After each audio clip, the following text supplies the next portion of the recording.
Good evening, I'm Prasad. Harapan may have signed a memorandum of understanding with the government, but that does not mean Parliament will be drama-free moving forward.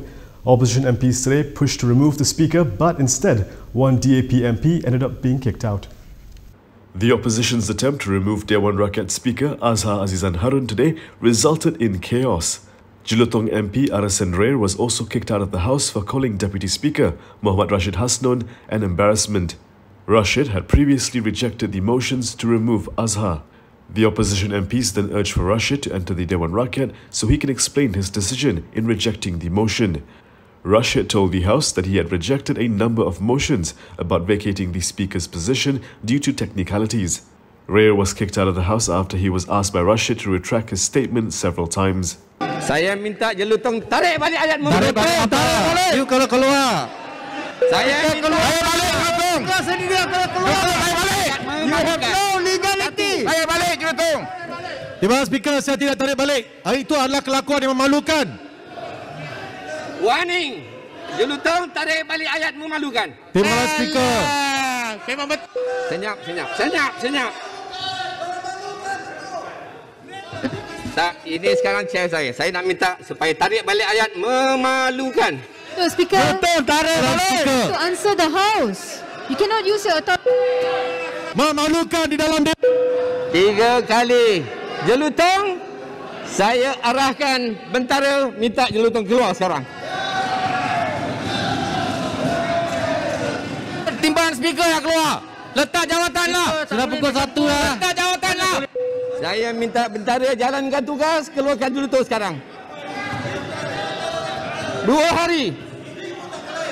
This resulted in the opposition MPs chanting memalukan inside the Dewan, though they soon had to stop as the sitting adjourned for the lunch break. The appointment of the new Dewan Rakyat Deputy Speaker was also delayed due to this incident.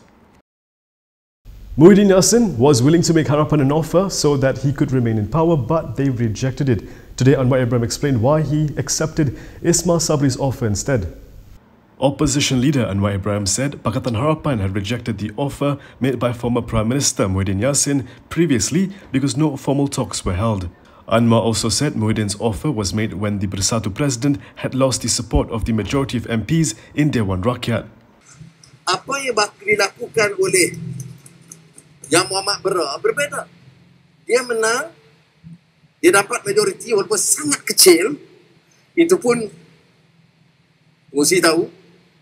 Hari ini mengundi itu timbalan Speaker pun tak mahu. Al-maklum sebabnya.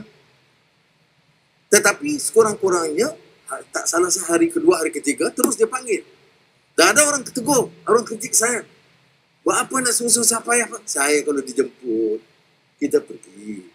He said this when asked by Pasir Mas MP Ahmad Fadil Shari on why Pakatan Harapan had rejected the offer of cooperation made by Mohd but accepted the offer from Prime Minister Ismail Sabri Yaakob.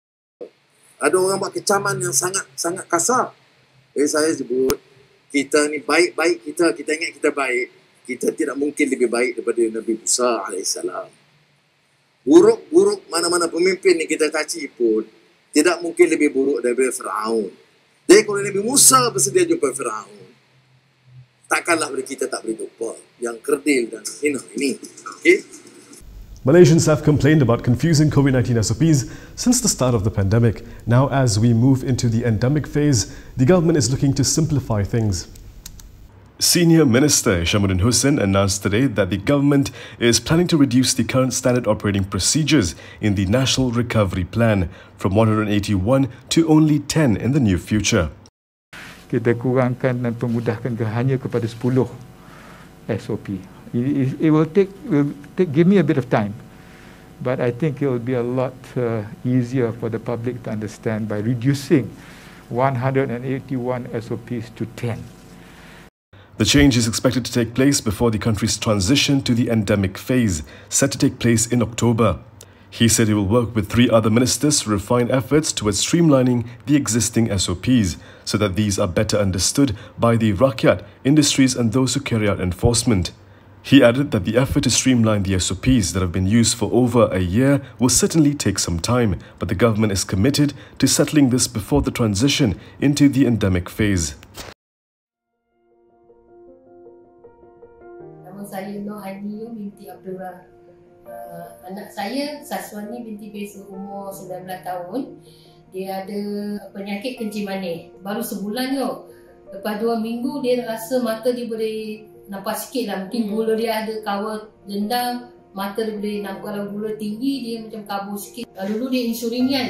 Ubat dia kita kena 14 unit, 12 unit. Sekarang ni kalau injek 8 unit, ada 9 unit, ada 10 unit. Kita kira makanan dia macam mana. Dia minum G-Shell tak injek banyak.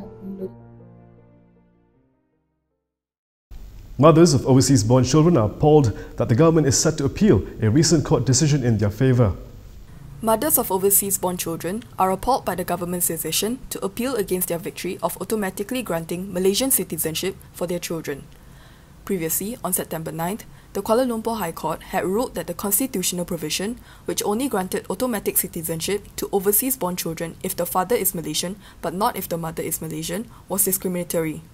Family Frontiers, the group comprising mothers with children deprived of citizenship due to the discriminatory practice, has urged the government, including Home Minister Hamzah Zainuddin and National Registration Department or NRD Director General Rustin Juso, to withdraw the appeal. However, the appeal proceeded despite the backing of at least 3 federal ministers who had expressed support for the ruling. One of them being the de facto law minister, Wan Junaidi Tuanku Jaafar, who is sympathetic to the 6 Malaysian mothers who filed the suit. When contacted by Malaysia Kini, he said, "The matter is not under my ministry, it's under the purview of the Home Affairs Ministry. However, if the Home Ministry raises the issue officially in the Cabinet, I will express my view definitely." The newly appointed de facto law minister also acknowledged that an amendment to the federal constitution is perhaps the best way to end the dilemma. The group of mothers has since called on Malaysians to support their cause by signing a petition to urge the government to withdraw the appeal. The Health Ministry under Khairi Jamaluddin will be looking to set up rapid deployment teams to aid in states struggling with COVID-19. The Health Ministry is setting up a rapid deployment unit to prepare for possible COVID-19 spikes caused by new variants of the virus.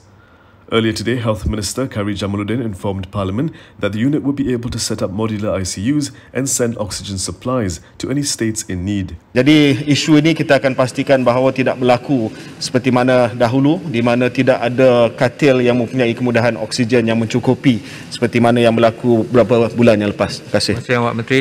He said this in response to Sampurna MP Shafi Abdal, who was concerned about the lack of hospital beds with oxygen supply capabilities in the state. According to the RSN MP, there were only 5 beds with pipe-in oxygen in Sampurna. Khairi said he was aware of the situation and that the government has sent 480 oxygen cylinders and 48 oxygen regulators to the state to help ease the situation. At present, Sabah's ICU utilisation is at 76.5%. The government says there cannot be double standards. This is why opposition MPs will have to pay compounds issued to them for gathering to march to Parliament last month. But there is a discount. The government had no choice but to compound the opposition MPs who had attempted to march to Parliament on August 2nd, as there cannot be double standards. This is what Home Minister Hamzah Zainuddin told Parliament this morning. Compound masih lagi kena kerana tidak ada 2 darjat di antara ahli parlimen dan rakyat lain yang juga ada buat gathering yang seperti itu. Jadi sebab itu kita terpaksa, saya minta maaf, kita bagi compound kerana gathering yang disalah melanggar undang-undang SOP ketika itu. However, he said the government has since agreed to lower the compound from 3,000 ringgit to 1,000 ringgit, which is the usual fine for SOP violation. Ketika itu ada SOP yang tidak boleh kita adakan gathering di mana-mana di luar parlimen. Tapi walau bagaimanapun, atas sikap bekerjasama di antara kerajaan dan juga ahli-ahli parlimen, compound yang telah pun diberikan oleh polis kepada ahli-ahli parlimen ketika itu telah pun kita persetujui dalam perbincangan saya dan Menteri Kesihatan untuk kita turunkan compound. He was responding to the August 2nd incident where several opposition MPs had attempted to enter Parliament grounds but were stopped by police blockades. The government at the time had postponed the parliamentary sitting that day, citing concerns over the spread of COVID-19 in Parliament. And that is all from me today. For more stories, you can go to KiniTV.com. You can also follow us on Instagram, Twitter, YouTube and Facebook for the latest news updates. If you'd like to support independent media, do consider subscribing to MalaysiaKini.com. I'm Prasad. Thank you for watching.